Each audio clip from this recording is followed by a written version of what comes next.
Este programa é livre para todos os públicos. Meus caros amigos e amigas que nos acompanham pela TV Canção Nova, estamos começando mais um programa Escola da Fé. Uma alegria estarmos juntos. Vamos pedir a Deus que nos dê a sua graça, a sua bênção para esse nosso programa. Em nome do Pai, do Filho, do Espírito Santo. Amém. Vinde, Espírito Santo. Enchei os corações dos vossos fiéis, acendei neles o fogo do vosso amor. Enviai, Senhor, o teu Santo Espírito, e tudo será criado, renovareis a face da terra. Oremos, ó Deus, que instruíste os corações dos vossos fiéis com a luz do Espírito Santo. Fazei que apreciemos retamente todas as coisas segundo o mesmo Espírito e gozemos sempre da sua consolação por Cristo nosso Senhor. Amém. Divino Espírito Santo, ilumine cada um de nós com a vossa luz, com a vossa graça. Ave Maria, cheia de graça, o Senhor é convosco. Bendita sois vós entre as mulheres e bendito é o fruto do vosso ventre, Jesus. Santa Maria, Mãe de Deus, rogai por nós, pecadores, agora e na hora de nossa morte. Amém. São José, rogai por nós. Em nome do Pai, e do Filho, e do Espírito Santo. Amém. Muito bem, meus caros amigos e amigas, hoje nós queremos conversar sobre um assunto muito importante, uma virtude fundamental para a vida do cristão, a humildade. Humildade que é raiz da santidade. Esse nome eu acho que já fala tudo, né? Sem humildade nós não temos santidade. Assim como uma árvore sem uma boa raiz não tem vida, né? É sobre isso que nós queremos conversar hoje, porque os santos dizem que ninguém se salva sem a humildade. Então, é algo fundamental que nós precisamos meditar. Então, preparei esta nossa conversa sobre isso. Eu até escrevi um livro que depois, quem quiser aprofundar, pode conhecer um pouco mais nesse livro. Evidentemente, aqui no programa a gente não tem condição de colocar tudo, mas vamos colocar aqui algumas coisas mais importantes, certo? O grande Monsenhor Ascânio Brandão, que escreveu aquele livro muito bonito, né? O Breviário da Confiança, ele diz que a humildade tem por fim moderar as nossas loucas aspirações de grandeza. Aí já coloca um pano de fundo bem amplo, né? Moderar as nossas loucas aspirações de grandezas, né? Modera, regula as tendências da alma que deseja se elevar acima dos limites traçados pela razão e pela graça. Ou seja, sem a humildade, a gente violenta a nossa razão e até violenta a graça de Deus, né?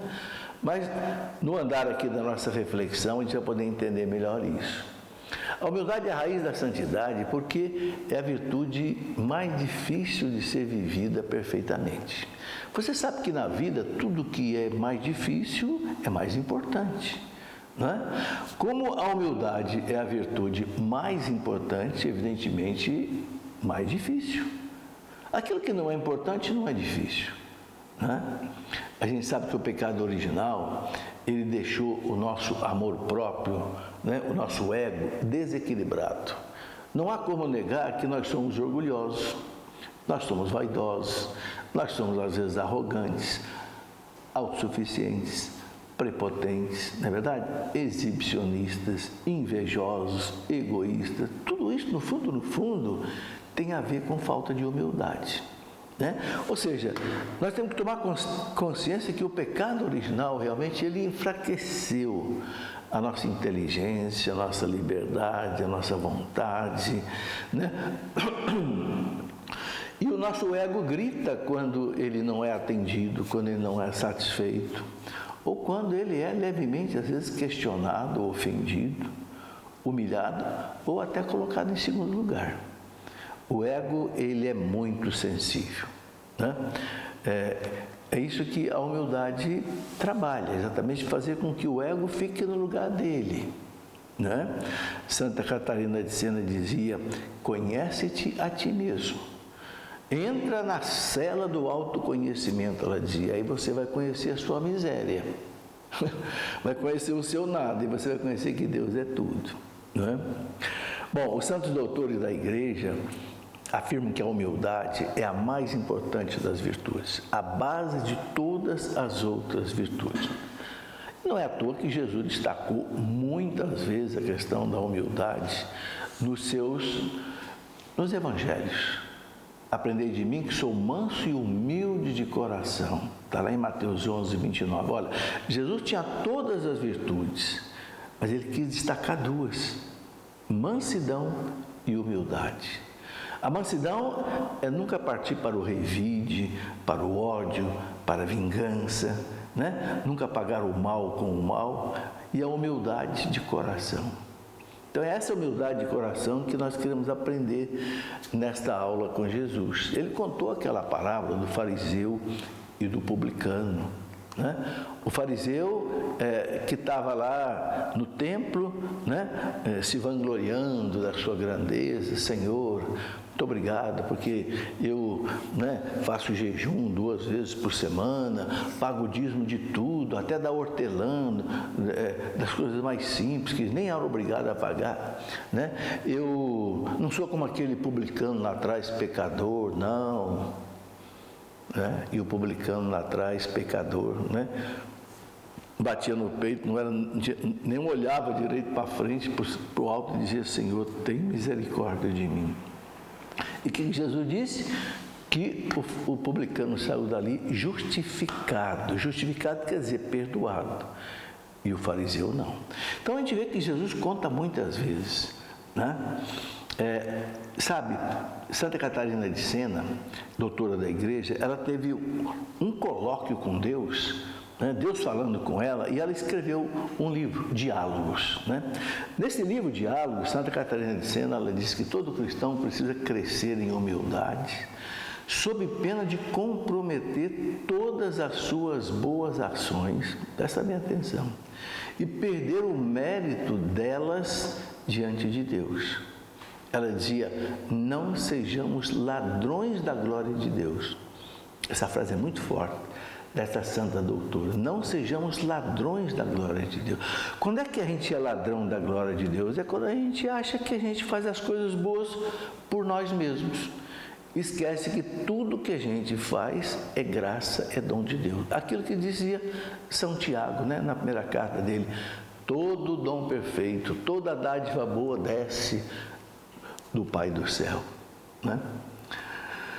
Bem, São Paulo fala muito da questão da humildade, como também São Pedro fala, São João fala, os apóstolos todos falaram. Eu vou citar aqui nessa nossa aula de hoje várias passagens, né, das cartas deles que fazem a gente refletir profundamente. Uma delas é essa aqui. Primeira carta de São Paulo aos Coríntios, capítulo 4, versículo 7, São Paulo diz assim: o que há de superior em ti? Que é que possuis que não tenhas recebido? E se o recebeste, por que te glorias? Como se o não tivesses recebido, né? Aí, tudo que a gente tem, a gente recebeu de Deus. Então, do que eu vou me vangloriar? São Paulo dizia: eu só vou me vangloriar de uma coisa, da cruz de Cristo. É a única coisa que eu vou me vangloriar, é poder participar da cruz de Cristo, né? Ele continua, né? O que é estulto no mundo, estulto quer dizer importante, sabido, né? O que é estulto no mundo, Deus o escolheu para confundir o sábio. Olha, estulto, me enganei. O que é estulto quer dizer aquilo que não tem valor, tá? Coloquei errado. Aquilo que não tem valor, aquilo que é estulto no mundo, Deus o escolheu para confundir os sábios. E o que é fraco no mundo, Deus escolheu para confundir os fortes. Interessante, né? O que é vil e desprezível no mundo, São Paulo diz, Deus o escolheu como também aquelas coisas que nada são, para destruir as que são. Assim, agora isso é que é importante a gente entender, assim nenhuma criatura se vangloriará diante de Deus. Olha a razão por que Deus escolhe o pequeno para confundir o grande, o fraco para confundir o forte, o estudo, o analfabeto para confundir o sábio. Para que ninguém se vanglorie diante de Deus. Aí a gente entende por que Jesus escolheu aqueles apóstolos tão simples, 4 pescadores. Olha, gente, o que um pescador tem de cultura? É quase que só a cultura da profissão, né? E aí Jesus escolheu esses homens que deram tanto trabalho para ele. E como deram trabalho para Jesus, né?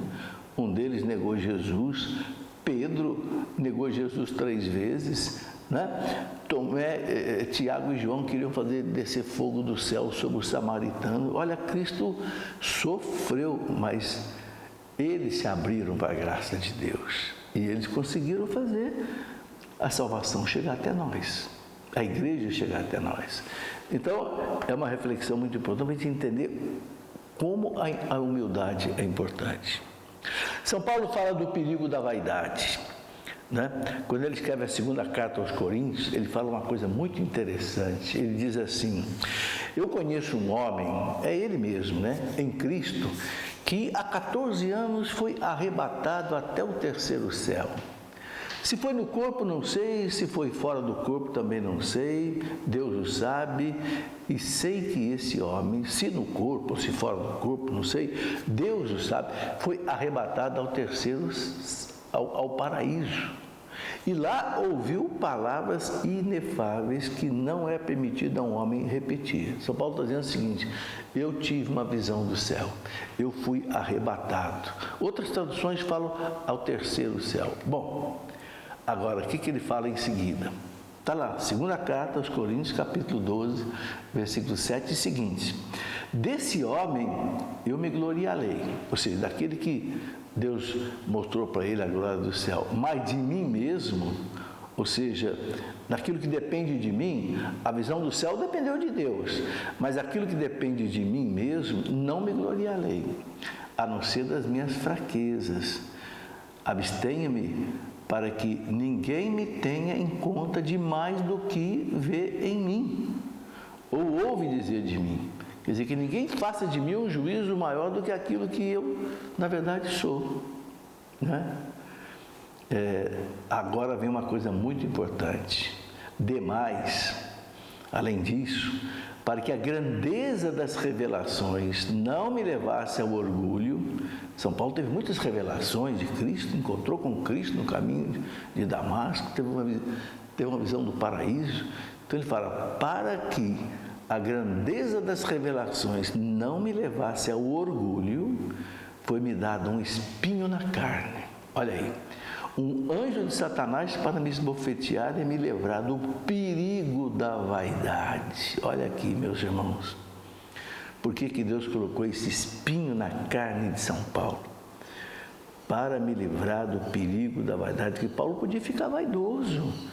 Nossa, eu tive um encontro pessoal com o Senhor, Ele me converteu, né? Me deu a visão do 3º céu. Então, olha que coisa impressionante. Deus deixou um espinho na carne. E a gente sabe que São Paulo pediu para Jesus 3 vezes para tirar esse espinho. E o Senhor disse, não.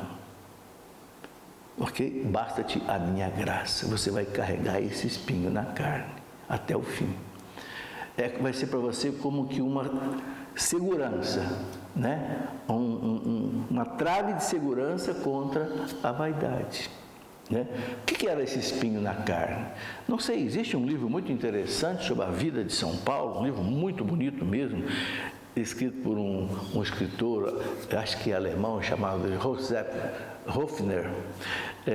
Esse livro foi publicado pela editora Quadrante, né, sobre São Paulo, o apóstolo Paulo, um livro grosso. Esse escritor, Josef Hofner, ele fez todo o caminho da vida de São Paulo durante 30 anos. E depois ele escreveu esse livro. Por isso que eu acho que é um dos melhores livros que existe sobre São Paulo. Bem, ele diz ali que São Paulo, ou ele tinha um problema muito sério na vista, ou era um problema de malária que ele tinha adquirido nas viagens, muitas que ele fez, que de vez em quando o derrubava, o colocava às vezes até de cama. E era um espinho na carne que, né, ele tentava vencer, mas Cristo deu apenas a graça para que ele suportasse e vencesse. Isso é para nós também, não é? A gente também não tem um espinho na carne aí, para que a gente não fique vaidoso. Sobretudo as pessoas que têm mais destaque na igreja, que pregam, que escrevem, que não sei o quê, que todo mundo elogia, bate palma nas pregações. Será que Deus também não põe um espinhinho na nossa carne aí e não tira para a gente não ficar vaidoso? Precisa pensar nisso, né? Muito bem, vamos fazer o nosso intervalo e depois a gente vai continuar conversando um pouco ainda sobre esse assunto. Muito bem, já estamos de volta com a nossa Escola da Fé. Gostaria de dizer a você que você pode se comunicar conosco por várias maneiras, né? Tem aí, né, o e-mail do programa, escoladafé@cançãonova.com, tem o nosso Twitter, @escoladafé, tem também o telefone, que é também o WhatsApp, o 12 31 86 2600, ok? Não esqueça que a Canção Nova precisa da sua ajuda. A Canção Nova, esse mutirão de evangelização no Brasil e no mundo é mantido por você, sabe? E eu gosto sempre de lembrar aquilo que dizia Paulo VI, né? Aqueles que ajudam a evangelização têm o mesmo mérito do evangelizador. Todo cristão é obrigado a evangelizar. Uma das maneiras de você evangelizar é você ajudar a evangelização, né? Eu só posso estar aqui fazendo esse programa, Canção Nova, com toda a sua programação, porque você ajuda. É o corpo místico de Cristo, né? Formamos um corpo onde a cooperação é de todos. Muito bem, e você pode ajudar a Canção Nova, né, através aí do site clube.cançãonova.com ou então contas.cançãonova.com, certo? E se você quiser assistir os outros programas da Canção Nova, Escola da Fé, você pode entrar aí em tv.cançãonova.com/programa. E aí você procura qual é o programa que você quer assistir de novo, de graça, sem problema nenhum. Tá bem? Bom, antes de retornar aqui a nossa reflexão sobre a humildade, eu gostaria de colocar aqui alguns livros. Já mostrei esse livro Humildade, que é esse estudo que eu fiz bem profundo sobre a humildade, que nós estamos aqui conversando hoje um pouco, né? E também ajuda muito, né, esse livro, Os Pecados e as Virtudes Capitais, porque aqui o primeiro pecado que eu trato é a soberba e a primeira virtude é a humildade. Então esse livro também, depois pega também os outros pecados, né? A ganância, a luxúria, a gula, a ira, a inveja, a preguiça, que os santos doutores chamam de os piores pecados capitais. Caput vem de cabeça, né? Que geram os outros. Eu queria contar para vocês, não sei se sabem, eu criei na nossa editora Cleofas um clube do livro. O que é esse clube do livro? Você faz uma assinatura semestral ou anual e você recebe todo mês 2 livros. Por exemplo, vou dar um exemplo. Nós lançamos aqui, esse mês, um curso bíblico. Então, eu já recebi, o pessoal do Clube do Livro já recebeu o primeiro volume, que é exatamente sobre o Pentateuco, os 5 primeiros livros da Bíblia. É um curso bíblico que eu estou fazendo em 6 volumes. O primeiro é o Pentateuco, né? São 5... Gênesis, Êxodo, Número, Levítico e Deuteronômio. Depois, o volume 2 são os livros históricos da Bíblia. Então, pega lá Josué, né? 1 e 2 Reis, 1 e 2 Samuel, 1 e 2 Crônicas. Depois pega todos aqueles outros livros, né? 1 e 2 Macabeus, Esdras, Judite, Esther, Tobias, enfim, um estudo de todos os livros históricos. Depois nós vamos ter também aí outros livros, né?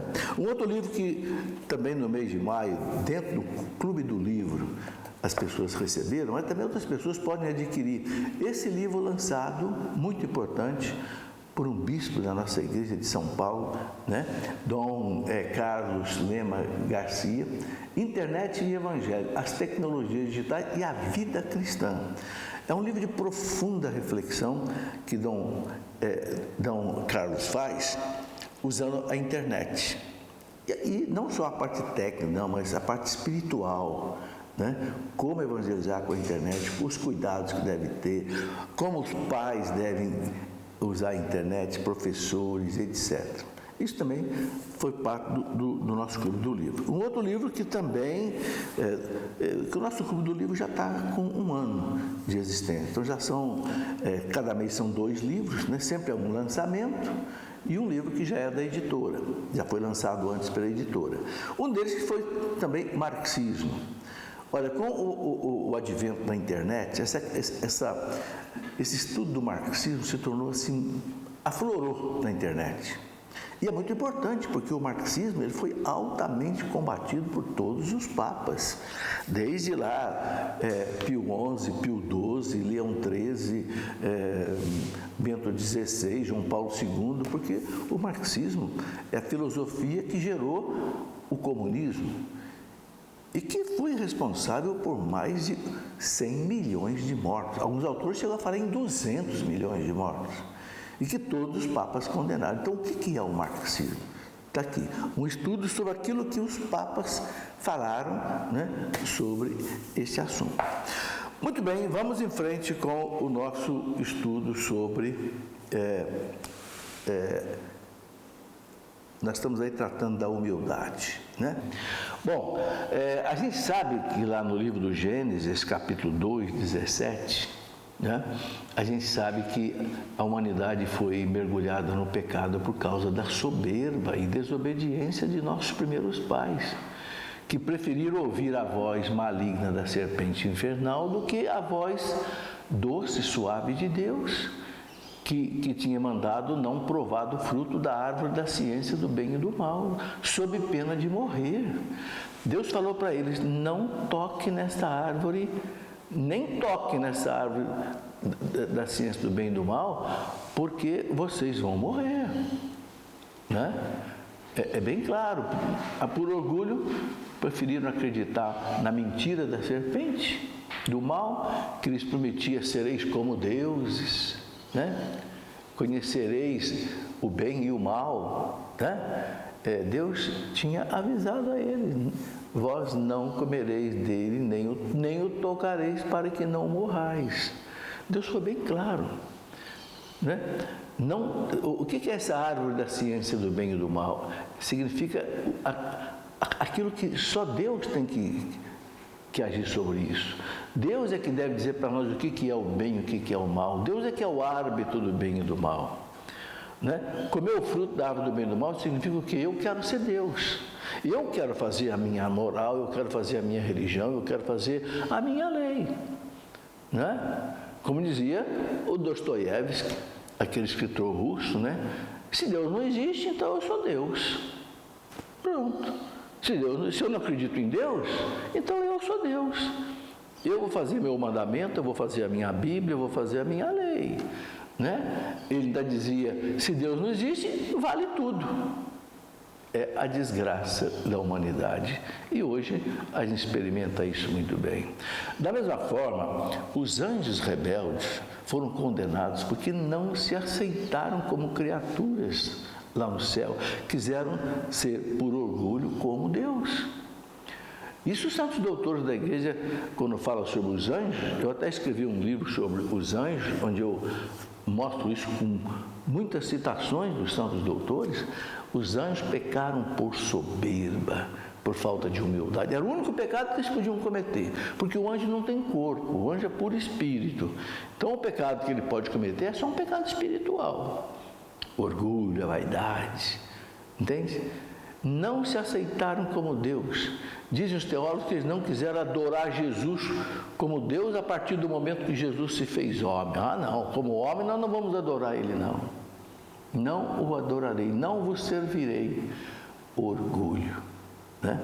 Uma coisa interessante, São Tomás de Aquino, ele escreveu um livro que ele chamou A Exposição do Credo, E nesse livro, São Tomás de Aquino diz que o demônio se esconde atrás dos ídolos porque ele quer ser adorado como Deus.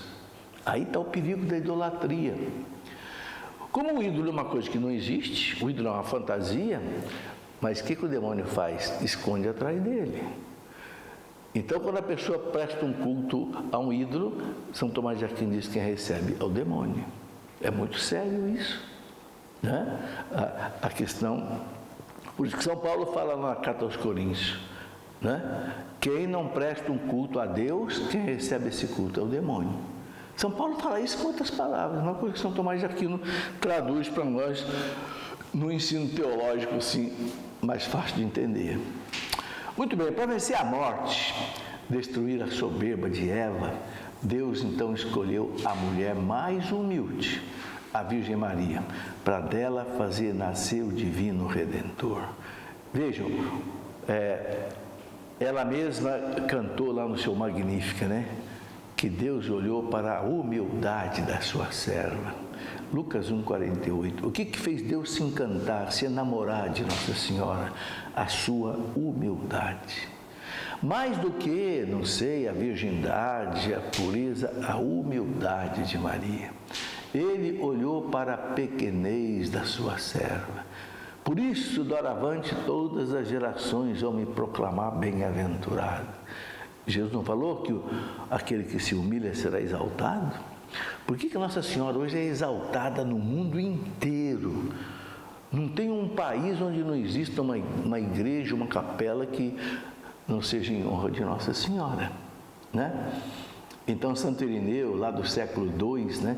Santo Irineu dizia que com a sua obediência, Maria desatou o nó da desobediência de Eva. Uma coisa que nós precisamos entender no plano de Deus é que Deus não nos salvou pela violência, pela força que Ele tem, pela onipotência. Não, Deus age pelo direito e pela justiça. Os salmos estão cheios de citações que diz isso. Deus estabeleceu o seu trono no direito e na justiça. Como o pecado entrou na humanidade pela soberba de uma mulher, a salvação vai entrar na humanidade pela humildade de uma mulher. Ou seja, a soberba será quebrada pela humildade, né? Isso é muito bonito. E assim é que Deus vai salvando o homem. Os anjos rebeldes, eles foram condenados porque eles não se aceitaram como simples criaturas. Eles quiseram mais. Quiseram ser por orgulho como Deus, né? Por isso que São Tomás de Aquino coloca aquilo que eu falei. Bom, a Virgem Maria, ela sempre foi discreta, escondida, humilde, sem reivindicar a fama de ser a mãe daquele que encantava as multidões, fazia grandes milagres. Eu fico pensando, né? Nossa Senhora, Jesus fazendo aqueles milagres extraordinários, né? Se ela não fosse uma mulher humilde, ela podia, olha gente, veja bem, sou eu, viu? A mãe desse moço aí, ó, né? Já pensou? Se fosse como algumas mulheres orgulhosas, vaidosas, né? Se ela queria se vestir assim com as melhores roupas da época, né? E ser paparicada, não. Aquela mulher que se escondeu. Maria só aparece, é impressionante, né? Ela só aparece nos momentos mais importantes, né? Lá no estábulo de Belém, onde Jesus vai nascer. Olha lá, olha a humildade dessa mulher. Seu filho nasce, como diz o Papa Francisco, né? Jesus transformou um curral numa maternidade, né? Na anunciação do anjo, quando o anjo anuncia para ela, eis aqui a serva do Senhor. Olha a humildade. Faça-se em mim segundo a tua vontade, a tua palavra. Não esquenta comigo, não. Faça o que Deus quiser. Depois, na visita a Isabel, vai servir Isabel. Fica lá com Isabel, lá 3 meses até Isabel. Depois, nas bodas de Caná, ela vai ali para socorrer aqueles noivos que não tinham mais vinho. Depois, aos pés da cruz de Jesus. Ou seja, que lição que a gente aprende aí com Nossa Senhora? A pessoa humilde, ela só aparece para servir. Ela não aparece para aparecer, para se destacar. Não, ela aparece para servir. O orgulhoso, ele aparece na hora que está tudo bonito, na hora de receber o aplauso, a hora que o circo pega fogo, é o primeiro que vaza, é o primeiro que abandona o navio, quando começa a fazer água, entendeu? A gente vê como é que Deus salvou o mundo, não foi pela violência, foi pela humildade. Outra coisa, Jesus escolheu São José para ser o seu pai legal, o pai adotivo, né? Pai nutrício, né? Porque ele queria ter uma família, né? É interessante, né? Que normalmente é um pai que adota um filho. Com Jesus foi o contrário, o filho que adotou o pai. São José quis ir embora, Jesus mandou o anjo dizer: não, José, não vai embora não, eu quero você para meu pai, eu te escolhi desde toda a eternidade, como eu escolhi Maria, por ser um homem justo, diz a Bíblia. O que é um homem justo? O que é a palavra justiça na Bíblia? É uma palavra muito forte. Ser justificado é ser perdoado, ser justo é ser santo, ser justo é aquele que faz a vontade de Deus. Então, ser justo, sobretudo, é ser humilde. Por isso, São José fez-se o servo humilde, obediente, escondido, vazio de si mesmo. Este homem não aparece. Ele também, se fosse um homem orgulhoso, podia estar lá se apresentando como o pai de Jesus, porque para o povo ele era o pai de Jesus. Tem duas citações lá no Evangelho que dizem: esse moço não é o filho do carpinteiro? Outra citação diz: ele não é o carpinteiro, Jesus? Mas José era carpinteiro, uma profissão simples, braçal, né?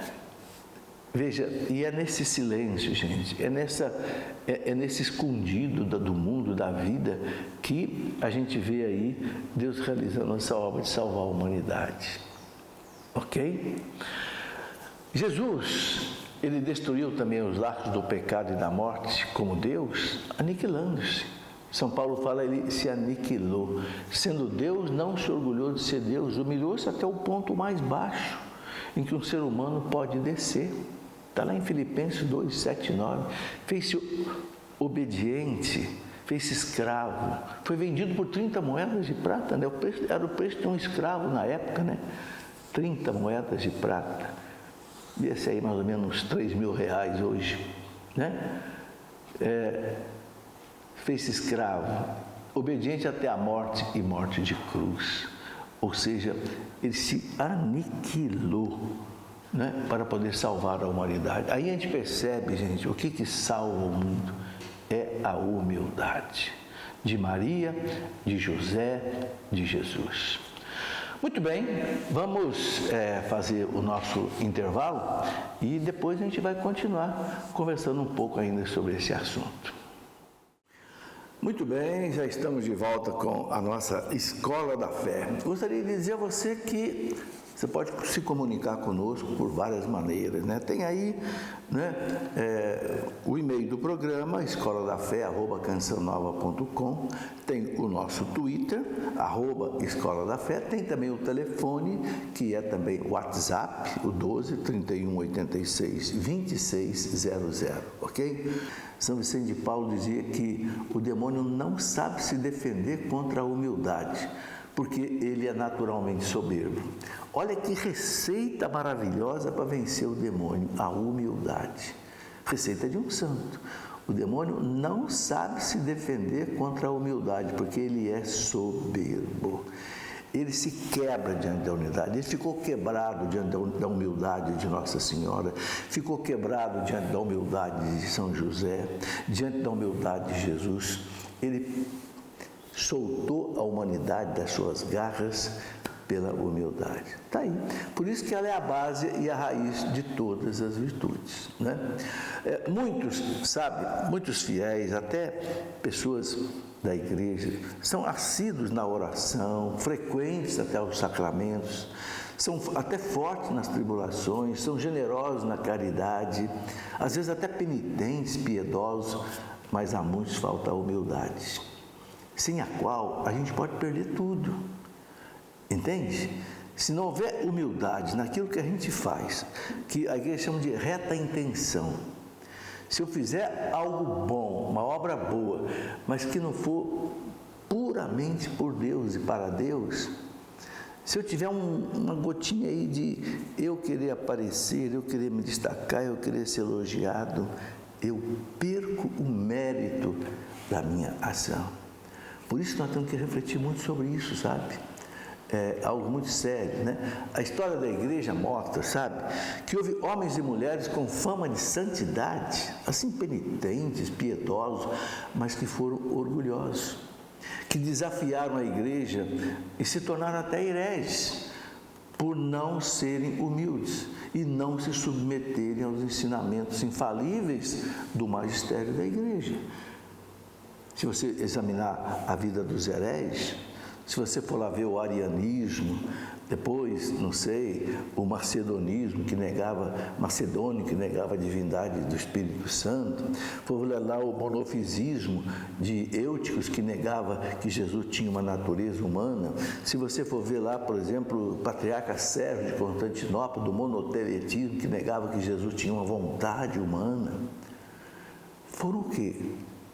Grandes homens da igreja, padres, teólogos, doutores, como Lutero, doutor em teologia, mas onde é que eles caíram?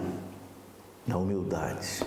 Não aceitaram a igreja, se acharam melhor do que a igreja, se acharam mais sábios do que a igreja, a quem Jesus disse: o Espírito Santo ensinar-vos-á todas as coisas. Quem desafia o ensinamento do magistério da igreja, confirmado pelos papas, como por exemplo no catecismo da igreja, sabe, quem diz assim: o catecismo é fraco, o catecismo não é muito bom, é soberbo, é orgulhoso. Cuidado, os hereges foram soberbos, foram orgulhosos. Você pega lá, por exemplo, um Savonarola, né? Monge, tinha penitências enormes e tal, mas se tornou um herege, bateu contra o ensinamento da igreja. Assim, quem conhece a história da igreja sabe que isso se repetiu muitas vezes, né? Bom, então não basta, sabe, gente, uma vida piedosa, penitente, é preciso esvaziar-se da presunção. Presunção é: eu sou mais, eu sei mais do que os outros, deixa comigo, né? Presunção, né? E aí aceitar tudo que a igreja ensina, mesmo sem compreender os mistérios revelados por Deus. Quem é que vai compreender os mistérios de Deus? Ninguém compreende nada. Ninguém sabe como é que uma flor nasce, ninguém sabe como é que uma árvore sai do chão, né? Então é um ato de humildade. Como agiram os santos? Você não encontra um santo que desafiou o ensinamento da igreja, não encontra. Santa Teresa d'Ávila, né, na época lá do protestantismo, que ela foi contemporânea lá de Lutero, século XVI, Santa Teresa d'Ávila dizia: eu sou filha da igreja, eu me submeto radicalmente a tudo que decidi a Santa Mãe Igreja Católica Romana. Se a igreja quiser queimar todos os meus livros, queime, eu dou graças a Deus. E a igreja não queimou nada, pelo contrário, transformou Santa Teresa em doutora da igreja. Então, gente, os mistérios da fé não podem ser entendidos perfeitamente pela nossa razão, só pela filosofia, pela sociologia. Não, porque a grandeza de Deus supera toda a ciência humana. Claro que a ciência é importante, a ciência e a fé caminham juntas, né? Mas nós cremos humildemente nos mistérios da fé, porque Deus revelou à igreja esses mistérios da fé. Uma palavra bonita de Santo Agostinho sobre isso, diante do mistério da Santíssima Trindade, né? Santo Agostinho disse com humildade, depois que ele pesquisou profundamente o mistério da Santíssima Trindade e desistiu porque ele sentiu que inteligência nenhuma no mundo podia entender, então ele disse: Deus não é para ser entendido, mas para ser adorado. Deus não é para ser entendido, mas para ser adorado. E ele fala: se o compreendesses, ele não seria o Deus verdadeiro. Porque o Deus verdadeiro não cabe na nossa compreensão. Se você disser: eu entendi Deus, tudo, perfeitamente, pode ter certeza que o Deus que você entendeu não é o verdadeiro, né? Então ninguém se salva sem a humildade, porque Deus não dá a sua graça aos soberbos. E sem a graça de Deus, né, nós não podemos nos salvar. O que São Pedro diz? São Pedro diz assim, lá na primeira carta dele, aliás essa citação ela repete em 3 lugares na Bíblia. Primeira carta de São Pedro, na carta de Tiago e nos Provérbios. Isso é muito forte. Deus resiste aos soberbos. Resiste. Chega para lá. Não te atendo.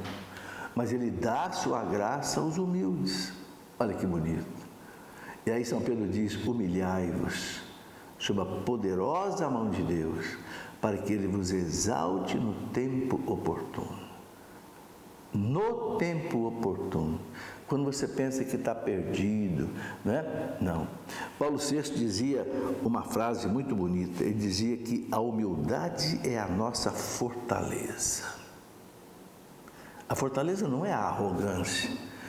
A fortaleza não é o gritar, o espernear, o chinão. A fortaleza é a humildade. É esse paradoxo do cristianismo que o mundo não entende, né?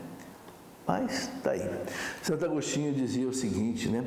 Quanto mais o homem se humilha, mais Deus se acerca dele, descendo até ele. Posto que o homem caiu por orgulho, Deus recorreu à humildade para o curar. Veja como é que na boca dos santos doutores isso se repete. Toda hora você vai escutar uma colocação desse tipo aí. E eu recomendo muito, sabe? Eu escrevi um livro, há muito tempo atrás, na Escola dos Santos Doutores. Peguei os 36 santos doutores, 32 homens, 4 mulheres, e eu fiz assim um estudo, né? Coletei pensamentos deles, cheguei aí a mais de 2.000 pensamentos. O que tem de pensamento sobre esse assunto nos santos doutores, São Tomás de Aquino, Santo Agostinho, Santo Afonso de Ligório, São Gregório de Nissa, São Basílio Magno, é impressionante. É o que me deu vontade de fazer essa reflexão aqui hoje. Por exemplo, um dos santos doutores, olha aí, Santo Afonso de Ligório, que é o fundador da congregação dos padres redentoristas, né? Santo Afonso de Ligório dizia o seguinte: quanto mais uma pessoa se acha indigna de receber as graças de Deus, mais Deus a enriquece delas. Quanto mais a pessoa se acha indigna de receber graça de Deus, aí que ela vai receber, né?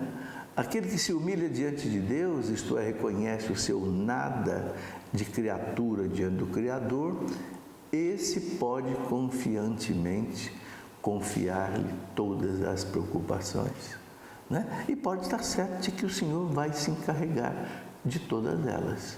É mais ou menos o que São Pedro já disse lá, né? Deus resiste ao soberbo, mas Ele dá a sua graça aos humildes. Como eu gosto muito dos santos doutores, lá vai mais um pensamento da grande Santa Teresa, né? Tem 2 Teresas santas, né? Alguns brincam dizendo que é Teresinha e Teresona. Teresinha de Jesus e Santa Teresa de Ávila, né? Ela dizia: por meio da humildade, o Senhor se deixa render a tudo quanto dele queremos. Olha que interessante. Deus se rende diante da pessoa humilde. Por quê? Porque a pessoa que é humilde, ela se esvaziou de si mesma. E Deus pode encher o coração dela. Deus só pode encher o coração de uma pessoa que é humilde. Porque o que acontece com uma pessoa que não é humilde, que é soberba, arrogante, prepotente, autossuficiente, exibicionista? Ela está cheia dela mesma. Sabe, no nosso coração tem um trono. Nesse trono, ou sento eu, ou senta Deus. Não cabe os dois. Quando eu saio do trono e Deus senta no trono, aí Santa Teresa diz: Deus se rende a nós. Bom, então é preciso a gente exercitar a humildade, a vida toda, né? Tem que ser uma verdadeira fiscalização sobre nós mesmos, sabe? A gente tem que fiscalizar os nossos pensamentos. Será que nossos pensamentos não são de vanglória? Como dizia lá o Dom Ascânio Brandão no começo, nossas loucuras de querer aparecer. Será que nas nossas palavras, nos nossos atos, entende? O maior adversário nesta luta somos nós mesmos, né? São Francisco de Sales dizia que isso é pesado, viu? Ninguém se torna humilde se não for humilhado. Olha, gente, é duro ser humilhado, né? Alguém chama a tua atenção, olha, você errou. Entendeu? É duro ser humilhado. Mas São Francisco diz que a gente se torna humilde quando a gente é humilhado. Não é fácil. O nosso ego grita, esperneia, quer revide, né? Mas se você sabe se colocar diante disso, você se torna humilde, né?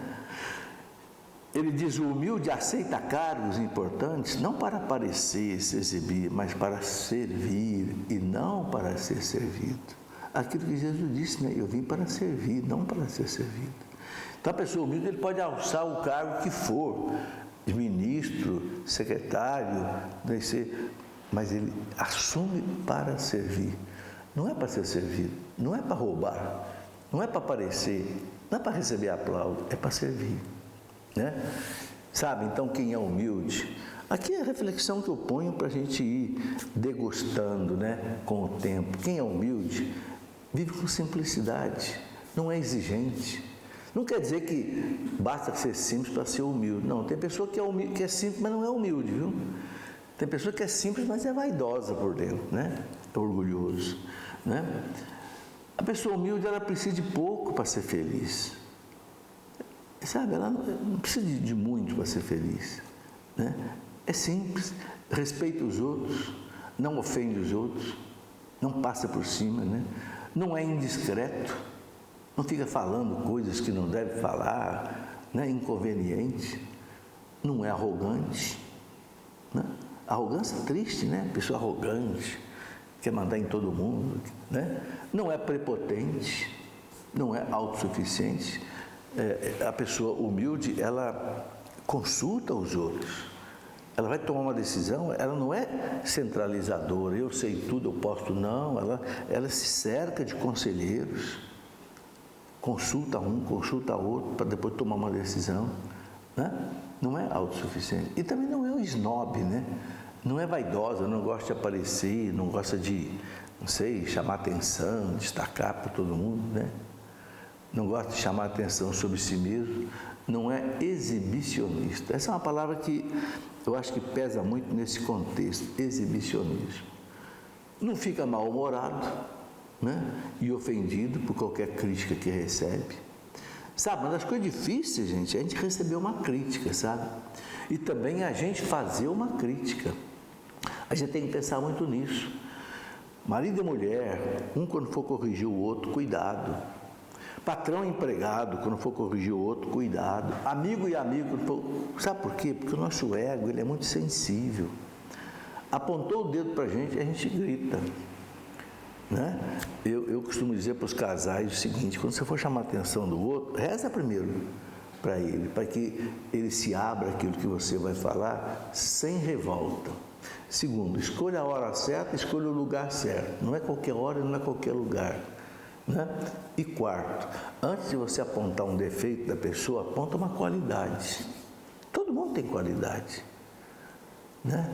Dizem os psicólogos que isso funciona mais ou menos como um médico não vai operar um doente. Ele não vai cortando o doente a frio, né? Não, primeiro anestesia o doente, espera para ver se está anestesiado, aí depois ele opera, né? Quando você levanta uma qualidade da pessoa, né? Primeiro você já meio que anestesia o ego da pessoa. Aí você com jeito coloca o que você quer colocar, a correção que você quer colocar. E com jeito. Outra coisa muito importante é como que você vai colocar essa correção. Tem gente que fala um sim que parece não. Tem outro que fala um não que parece sim. Entende? Depende do jeito que a gente coloca a questão, né? Bom, o humilde, ele não ocupa espaço, não é inconveniente, como eu já falei, não é indiscreto, não é barulhento.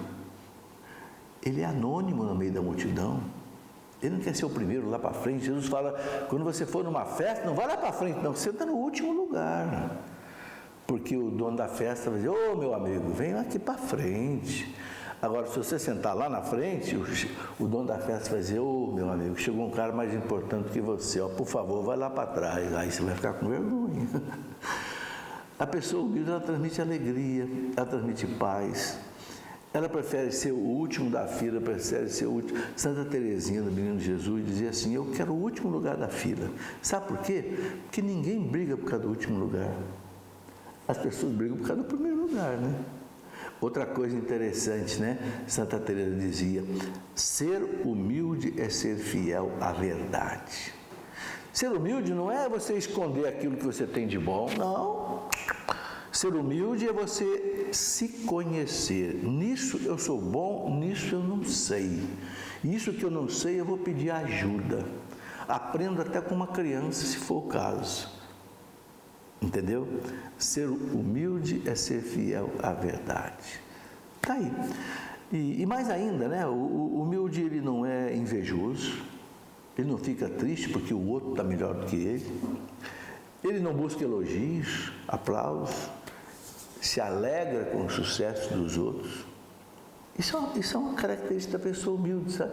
Quando ela vê alguém bem, alguém com saúde, alguém que venceu, ela fica alegre. Interessante.